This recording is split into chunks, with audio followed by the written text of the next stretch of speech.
അസ്സലാമു അലൈക്കും. Hi students. അപ്പോൾ നമുക്ക് ക്ലാസ്സിലേക്ക് പോകാം. അപ്പോൾ കഴിഞ്ഞ ദിവസം നമ്മൾ പഠിച്ച സ്റ്റോറി ഏതാണ്? ബീർ ബഹൂടി അല്ലേ? പ്രഭാത് ദ്വാരാ ലിഖി ഗയി ബീർ ബഹൂടി നാമക് കഹാനി ഹെ. ഓ സബ് ഹം പഠ് ചുക്കാ ഹെ. നമ്മൾ പഠിച്ചു കഴിഞ്ഞു അത്. അപ്പോൾ നമുക്ക് ഇനി അതിന് കുറച്ച് ക്വസ്റ്റ്യൻസ് കൊടുത്തിട്ടുണ്ട്. നമ്മൾ ഡിസ്കസ് ചെയ്തതാണ്. അതിൻ്റെ പഠന പ്രവർത്തനങ്ങൾ നിങ്ങളുടെ ടെക്സ്റ്റ് ബുക്കിലുണ്ട്. അതുകൂടി നമുക്ക് ഡിസ്കസ് ചെയ്യാം. കുറച്ച് പഠന പ്രവർത്തനങ്ങൾ നമുക്ക് ഇന്ന് ഡിസ്കസ് ചെയ്യാം. അപ്പോൾ എല്ലാവരുടെ കയ്യിലും ടെക്സ്റ്റ് ബുക്ക് ഉണ്ടല്ലോ, ടെക്സ്റ്റ് ബുക്ക് എടുക്കുക.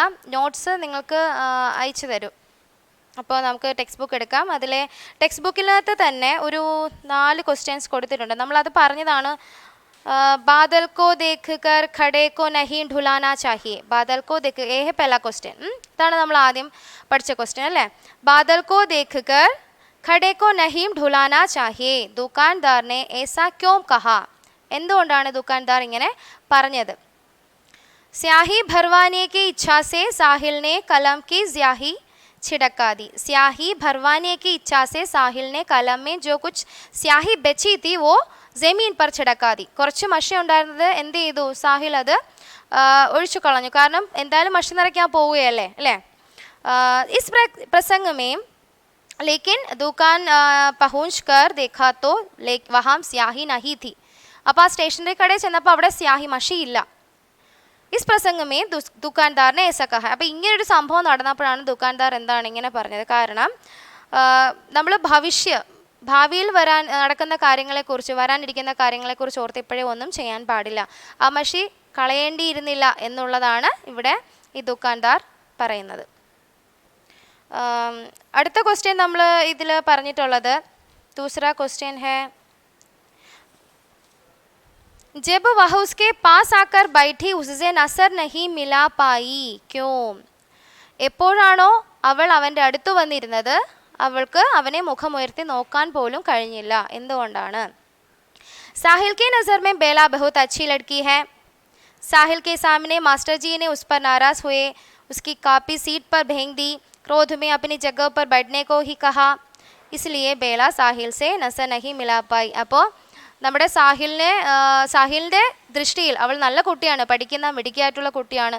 മാസ്റ്റർ ജി അവളോട് ദേഷ്യപ്പെടുകയും സ്വന്തം സീറ്റിലേക്ക് ദേഷ്യത്തോടെ പോയിരിക്കാൻ പറയുകയും ഒക്കെ ചെയ്തപ്പോൾ നമ്മുടെ ബേല വളരെയധികം വിഷമിക്കുകയും അതിനെക്കുറിച്ച് ഓർത്ത് സാഹിലിനെ എങ്ങനെ ഫേസ് ചെയ്യും, എങ്ങനെ മുഖത്തേക്ക് നോക്കും എന്നുള്ള വിഷമത്താലാണ് സാഹിലിനെ ഒന്ന് നോക്കാൻ പോലുമുള്ള ശക്തി അവൾക്ക് ഉണ്ടായില്ല എന്ന് ഇവിടെ കഥാകാരൻ പറയുന്നത്.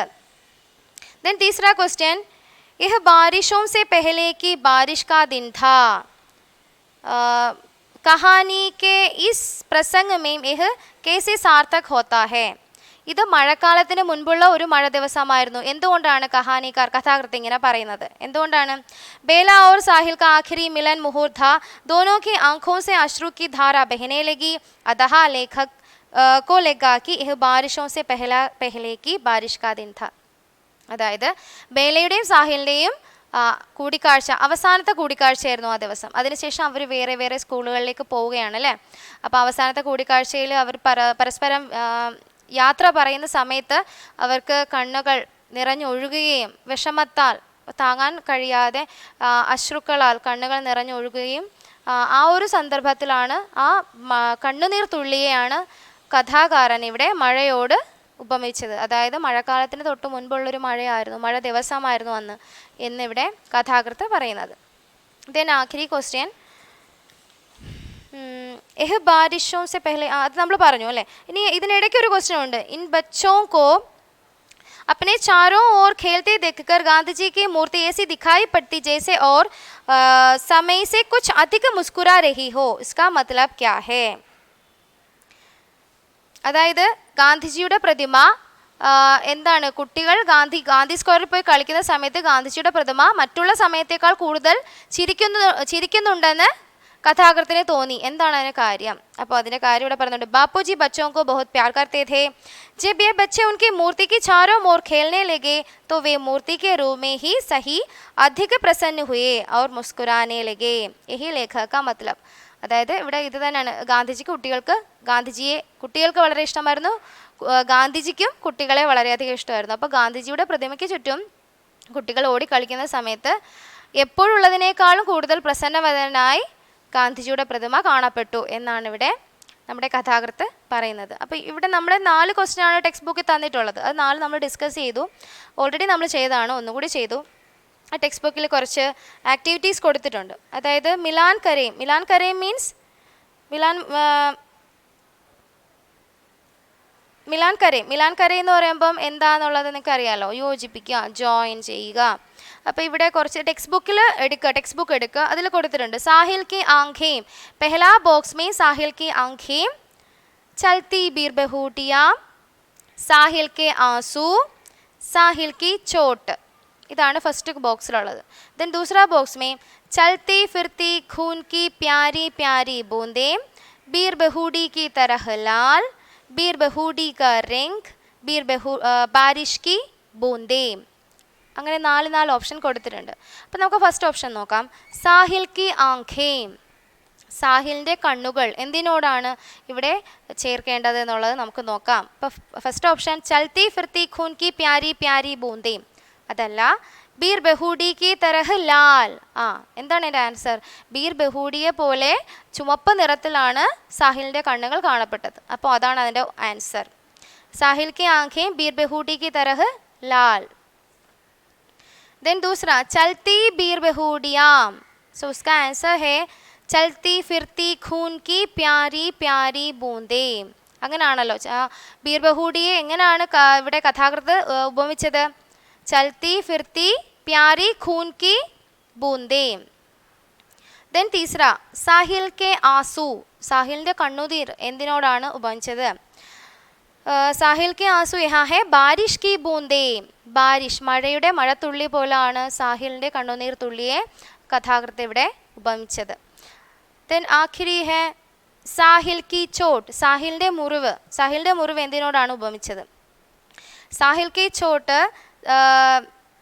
ബീർ ബഹൂടി കാ റിംഗ് ജैसे लाल होती है साहिल की चोट, അതിനോടാണ് ഉപമിച്ചത്. അപ്പോൾ അത് നമ്മൾ ചേർത്ത് എഴുതുക. അതിന് തൊട്ട് താഴെയായിട്ടൊരു ക്വസ്റ്റ്യൻ കൊടുത്തിട്ടുണ്ട്. പ്രത്യേക തുലന കിസ്കെ സാത്ത് കി ഗയി ഹെ, അതായത് നമ്മൾ മുകളിൽ ചെയ്ത അത് എന്ത് ചെയ്യുക, താഴോട്ടെടുത്ത് എഴുതുക, അത്രയേ ഉള്ളൂ. അതായത് എങ്ങനെയാണ് തുലന ചെയ്തിട്ടുള്ളത് എന്നുള്ളതാണ് ഇവിടെ പറയുന്നത്. साहिल के आँखों की तुलना बीर बहूडी के रंग से की गई है, साहिर की आँखों की तुलना बीर बहूडी के रंग के जैसे की गई है. हाँ. देन दूसरा चलती बीर बहूडियों की तुलना चलती फिरती खून की प्यारी प्यारी बूंदों से की गई है. പറഞ്ഞതാണ്. देन तीसरा साहिल के आंसू की तुलना बारिश की बूंदों की जैसे यहाँ तुलना की है. और चौथा साहिल की चोट की तुलना बीर बहूडी के रंग से ही करते हैं यहाँ. അപ്പോൾ ഇത് നമ്മൾ ജോയിൻ ചെയ്തത് ഒന്നുകൂടി താഴേക്ക് എടുത്ത് എഴുതുക എന്നുള്ളത് മാത്രമേ ഉള്ളൂ ഇവിടെ. അടുത്തത് കഹാനിക്ക് ഘടനാവൊക്കെ സൂചിബന്ധ് കരയും, അതായത് നമുക്ക് ചെറിയ ഹിൻസ് തന്നിട്ട് സ്റ്റോറി എഴുതാനുണ്ടാവും അല്ലേ. അപ്പോൾ ഇവിടെ പറയുന്നത് ഈ കഥയിലെ പ്രധാനപ്പെട്ട ഘടനകൾ, സംഭവങ്ങൾ മാത്രം എടുത്തെഴുതി അത് ചെറിയ പോയിന്റ്സ് ആക്കി ഇവിടെ എഴുതണം എന്നാണ് പറയുന്നത്. ഇവിടെ കൊടുത്തിട്ടുണ്ട് ഗീലി ജമീൻ പർ ബേല ഔർ സാഹിൽ കാ ബീർ ബഹൂട്ടിയോ കോ ഖോജന, അതായത് അതറിയാമല്ലോ. അത് നെക്സ്റ്റ് പെൻ മീൻ സ്യാഹി ഭർന, അതിനുശേഷം അവർ എന്ത് ചെയ്തു, മഷി നിറയ്ക്കാൻ വേണ്ടിയിട്ട് പോയി. അത് രണ്ടാമത്തെ ഒരു സംഭവമായിട്ട് ഇവിടെ പറയുന്നു. അടുത്ത അതുപോലെ ഗണിത് മാസ്റ്ററിനെ ക്ലാസ് മേ ആത്തെ ഹേ, ഗണിത് മാസ്റ്റർ की क्लास चलाते हैं. और तीसरा दीपावली की छुट्टी में बेला छत से गिर जाती है, साहिल की पिंडली में चोट लगती है, अस्पताल में बेला और साहिल मिल जाते हैं, बेला और साहिल की आखिरी मिलन, बेला और साहिल का विपरीत दिशा की ओर जाना. ഇതാണ് ഈ കഥയിലെ പ്രധാനപ്പെട്ട സംഭവങ്ങൾ. അത് നിങ്ങൾ പോയിന്റ് ഔട്ട് ചെയ്തിട്ട് ഇവിടെ എഴുതണം എന്നാണ് പറയുന്നത്. और उसके बाद घटनाओं के आधार पर पटकथा तैयार करें. पटकथा माने സ്ക്രിപ്റ്റ് തിരക്കഥ എന്ന് പറയും. അതായത് നമ്മൾ സിനിമകൾ കാണുമ്പോൾ അതിന് ഏതൊരു സിനിമയ്ക്കും പുറകിൽ ഒരു സ്ക്രിപ്റ്റ് ഉണ്ട്. ആ സ്ക്രിപ്റ്റിനെ ബേസ് ചെയ്തിട്ടാണ് ആ സിനിമ തന്നെ ഉണ്ടാകുന്നത്. അപ്പോൾ അറിയാമല്ലോ തിരക്കഥയെക്കുറിച്ച് നിങ്ങൾക്ക് അറിയാം, നിങ്ങൾ ഇതിനു മുൻപ് പഠിച്ചിട്ടുണ്ട്, നിങ്ങൾ എഴുതിയിട്ടുണ്ട്, ഇംഗ്ലീഷിൽ ഒക്കെ നിങ്ങൾ പഠിച്ചിട്ടുണ്ടാവും. അപ്പോൾ ഹിന്ദിയിൽ നിങ്ങൾ പഠിക്കുന്നുണ്ട്. ഇപ്പം തിരക്കഥയെക്കുറിച്ച് എങ്ങനെയാണ് എഴുതേണ്ടതെന്നുള്ളത് നോട്ട്സ് അയച്ചു തരും. അപ്പോൾ നമ്മൾ അതിനകത്ത് എങ്ങനെയാണ് നോട്ട്സ് അയച്ചു തന്നിട്ടുള്ള നോട്ട്സ് എടുക്കുമ്പം അതിനകത്ത് കാണും തിരക്കഥയെക്കുറിച്ച് പറയാം. തിരക്കഥയെക്കുറിച്ച് നമുക്ക് പറയാം. അപ്പോൾ അതിന് മുൻപായിട്ട് അപ്നി കിസി ദോസ്തി കി യാദ് പർ ടിപ്പണി കരയും. ടിപ്പണി മാനെ ക്യാ ഹേ പത്താ ഹേ നാ? ടിപ്പണി എന്ന് വെച്ചാൽ ഷോർട്ട് നോട്ട് അല്ലേ? ഷോർട്ട് നോട്ട്, അതായത് അടിക്കുറിപ്പ്, ചെറിയ കുറിപ്പ് തയ്യാറാക്കുക. നമ്മൾ പഠിച്ചിട്ടുണ്ട് പണ്ട് തൊട്ട്. അപ്പോൾ നിങ്ങൾ നിങ്ങളുടെ ഏറ്റവും അടുത്ത ഫ്രണ്ടിനെ കുറിച്ചിട്ട് എന്ത് ചെയ്യണം? ഒരു ടിപ്പണി എഴുതണം. ടിപ്പണി ലിഖ്ന ഹേ. और उसके बाद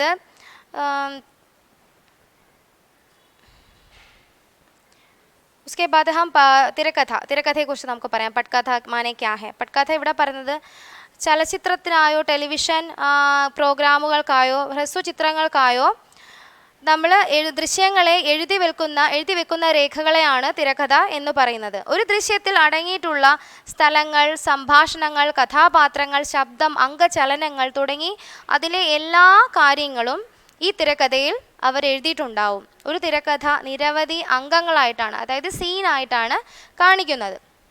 ഈ ഓരോ സീനെയും നമ്മൾ എന്ത് പറയും? അതിനെ ചെറിയ ചെറിയ തിരച്ചിത്രങ്ങളായിട്ട് വിഭജിക്കാം. അതിനെ നമ്മൾ ഷോട്ട് എന്ന് പറയും.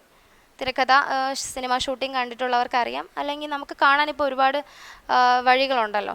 അപ്പം ഇങ്ങനെയാണ് തിരക്കഥ നമ്മൾ എഴുതുന്നത്. അപ്പോൾ തിരക്കഥ എഴുതുന്നത് 2 പാർട്ടായിട്ടാണ് ഇവിടെ തിരക്കഥ എഴുതേണ്ടത്. അപ്പോൾ തിരക്കഥയെ അത് ഞാനൊന്ന് വായിക്കാം. അപ്പോൾ ബീർ ബഹൂടി രാവിലത്തെ പ്രഭാതം, ഫസ്റ്റ് സീൻ നമ്മൾ എടുക്കുകയാണെങ്കിൽ ബീർ ബഹൂടി പ്രഭാത്. അപ്പോൾ അതിൻ്റെ മുകളിൽ എന്ത് ചെയ്യണം?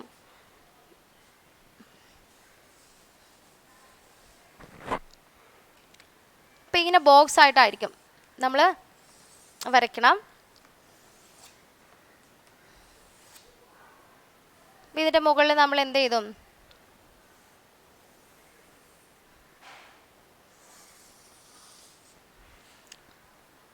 ഇങ്ങനെ നമ്മൾ കൊടുക്കണം. ദെൻ ബീർ ബഹൂടി, നമ്മുടെ എഴുതുന്ന തിരക്കഥ ഏതിൻ്റെയാണ്? ബീർ ബഹൂടിയുടെയാണ്. അപ്പം ബീർ ബഹൂടി നമ്മൾ എഴുതുക. അപ്പോൾ ഏതാണ് സമയം എന്നുള്ളത് നമ്മളിവിടെ മെൻഷൻ ചെയ്യുക. പ്രഭാത് മാനെ മോർണിംഗ് അല്ലേ? പകൽ, രാവിലെ എന്നുള്ളതാണ് പ്രഭാത്. എന്നിട്ട് നമ്മളിനി സമയം എഴുതുകയാണ്. ഇവിടെ സമയം, എത്ര സമയം, ഏതാണ് സമയം എന്നുള്ളത്. ഇപ്പോൾ 8 ബജെ ആണെങ്കിൽ 8 ബജെ, 8 മണി, 9 ബജെ 9 മണി, അങ്ങനെ 8 ബജെ. ഉസ്കെ ബാദ് പാത്ര, ഇതിനകത്തെ കഥാപാത്രങ്ങൾ ആരാണ് എന്നുള്ളത് നമ്മളിവിടെ എഴുതിയിരിക്കണം. ബേല കോമാ സാഹിൽ, ബേലയും സാഹിലും അല്ലേ? ബേല ഓർ സാഹിൽ. तो उसके बाद ബേല ഓർ സാഹിൽ. എന്നിട്ട് നമ്മൾ അവരുടെ ഇനി നമ്മൾ ചെയ്യാൻ പോകുന്നത് എന്താണെന്നുള്ളത് മെൻഷൻ, ഏത് ഷോട്ടാണ് അവിടെ എടുക്കാൻ പോകുന്നത്, ഏത് ഭാഗം, ഏത് സീനാണ് എടുക്കാൻ പോകുന്നത് എന്നുള്ളത് നമ്മളവിടെ എഴുതിയിട്ടുണ്ടാവണം. ഈ തിരക്കഥയിൽ നമ്മൾ എഴുതിയിരിക്കും, ഇവിടെ നിന്ന് ഇങ്ങോട്ട് എഴുതിയിരിക്കും. ബസ്തെ പീഡ് പർ ലെതെ ബേല ഓർ സാഹിൽ ഖേത്ത് കെ കിനാരെ ജമീൻ പർ ബൈഠേ ഹേ. അതായത് പുറത്ത് ചുമലിലായി ബാഗ് ഇട്ടുകൊണ്ട് ബേലയും സാഹിലും നനഞ്ഞ മണ്ണിൽ എന്ത് ചെയ്യുന്നുണ്ട്? ഇരിക്കുന്നുണ്ട്. ജമീൻ പർ ബൈഠേ ഹേ, അവർ വയലിനരികിലായിട്ട് ഇരിക്കുകയാണ്. ഖേത്തമേ ലാൽ രംഗോ കി ബീർ ബഹൂഡിയാ ദിഖായി ദേ രഹി ഹേ. അപ്പോൾ വയലിലായിട്ട് ചുമന്ന നിറത്തിലുള്ള ബീർ ബഹൂഡി കാണപ്പെടുന്നുണ്ട്. ഉൻകാ ക്ലോസ് ഷോട്ട്, എന്നിട്ട് അതിൻ്റെ ക്ലോസ് ഷോട്ട് അവരെടുക്കുന്നു. ബേല ഓർ സാഹിൽ ഉത്സാഹപൂർവ്വനെ ദേഖ് രഹേ ഹേ. രണ്ടുപേരും വളരെയധികം ഉത്സാഹത്തോടെ അതിനെ ബീർ ബഹൂഡിയെ നോയിക്കൊണ്ടിരിക്കുന്നു. ബേല ഉനെ ഛൂനേക്കോ ഹോത്തി ഹേ. ബേല അതിനെ തൊടാനായിട്ട് പോകുന്നു.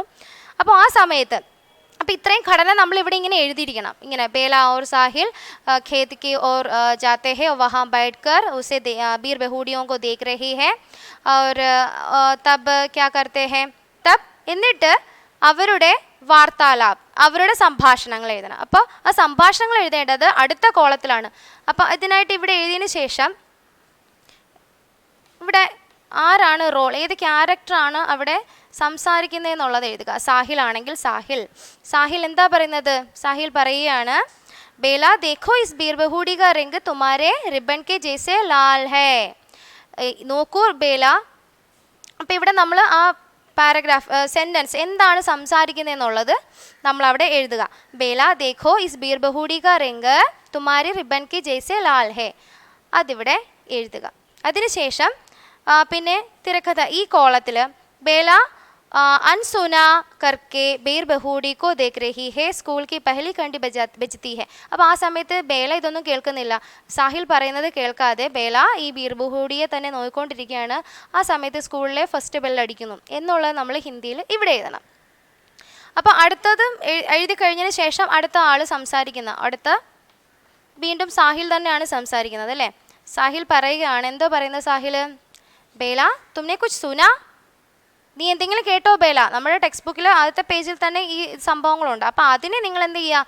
ഈ തിരക്കഥയാക്കുക എന്നുള്ളതേ ഉള്ളൂ, വേറെ ഒന്നുമില്ല, എളുപ്പമാണ്. അപ്പോൾ ഇവിടെ സാഹിലിൻ്റെ ഡയലോഗാണ് ഇവിടെ പറയുന്നത്. തുമ്നെ കുച്ച് സുനാ ബേല, നീ എന്തെങ്കിലും കേട്ടോ ബേല എന്ന് ചോദിക്കുന്നു. അപ്പോൾ ഇവിടെ ബേല, അടുത്തത് ബേല പറയണം. അപ്പോൾ അതിൻ്റെ ആൻസർ ബേല പറയുന്നു. എന്താണ്? ഹാ സുന, ഞാൻ കേട്ടു. ഖണ്ഡി ബജി ഹേ, ബെല്ലടിച്ചിട്ടുണ്ട്. ഖണ്ഡി ബജി ഹേ. ഹാ സുന പെഹലി ഖണ്ഡി ലഗ് ഗയി ഹേ, ആദ്യത്തെ ബെല്ല് അടിച്ചു കഴിഞ്ഞു സ്കൂളിൽ. അപ്പോൾ സാഹിൽ പറയുന്നു ലേക്കിൻ മുझे പെൻ में സാഹിൽ അല്ല ബേല തന്നെ പറയാണ്. ലേക്കിൻ മുझे പെൻ में സ്യാഹി ഭി ഭർവാനി ഹേ ദുകാൻ സേ. അപ്പോൾ ആ ഡയലോഗും ഇവിടെ എഴുതുക. അപ്പോൾ ഇവിടെ ഈ കോളത്തിൽ ഡയലോഗ് മാത്രമാണ് എഴുതുന്നത്. ഈ കോളത്തിലാണ് നമ്മൾ സമയം, ആരാണ് കഥാപാത്രങ്ങൾ എന്നുള്ളതും ഇവിടെ ആ സംഭവത്തിൻ്റെ ഏത് സീനാണ് എടുക്കാൻ പോകുന്നത് എന്നുള്ളതിൻ്റെ ഡിസ്ക്രിപ്ഷൻ കൊടുക്കുന്നത്. ഇപ്പോൾ വയലിലാണെങ്കിൽ വയൽ, ഇനിയിപ്പോൾ ബാസാർ മാർക്കറ്റ് ആണെങ്കിൽ അങ്ങനെ, സടക്ക് റോഡ് ആണെങ്കിൽ അങ്ങനെ എന്നുള്ളത് ഇവിടെ കൊടുക്കും. മനസ്സിലായോ? അപ്പോൾ ഇതിൽ നോട്ട് നിങ്ങൾക്ക് എന്തായാലും അയച്ചു തരും. ദോനോ ഉഠ്തേ ഹേ ബേല ബീർ ബഹൂട്ടി കോ ഹി ദേഖ്തി രഹത്തി ഹേ. അപ്പോൾ ഇതാണ് ഇവിടുത്തെ ഒരു സീൻ, തിരക്കഥ എന്ന് പറയുന്നത്. ഈ തിരക്കഥയെ ബേസ് ചെയ്തിട്ടാണ് ഇതിനെ ഷോർട്ട് ഫിലിമാക്കുകയോ ഫിലിമാക്കുകയോ ഒക്കെ ചെയ്യുന്നത്. അപ്പോൾ ഇത് അയച്ചു തരും. അപ്പോൾ ഇതുവരെ ഉള്ളൂ, ഇതിൻ്റെ നോട്ട്സ് ഇത്രയേ ഉള്ളൂ. അപ്പോൾ ഇതുവരെ നിങ്ങളെല്ലാവരും നന്നായിട്ട് പഠിക്കുക.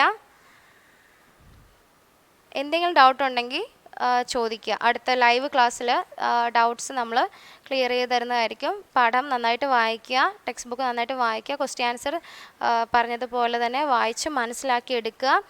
നോട്ട്സ് എല്ലാം അയച്ചു തരും. അപ്പോൾ നമുക്കിനി അടുത്ത ക്ലാസ്സിൽ പുതിയ ചാപ്റ്റർ തുടങ്ങാം, പുതിയ പാഠം തുടങ്ങാം. നമുക്ക് പുതിയ പാഠത്തിലേക്ക് പോകാം.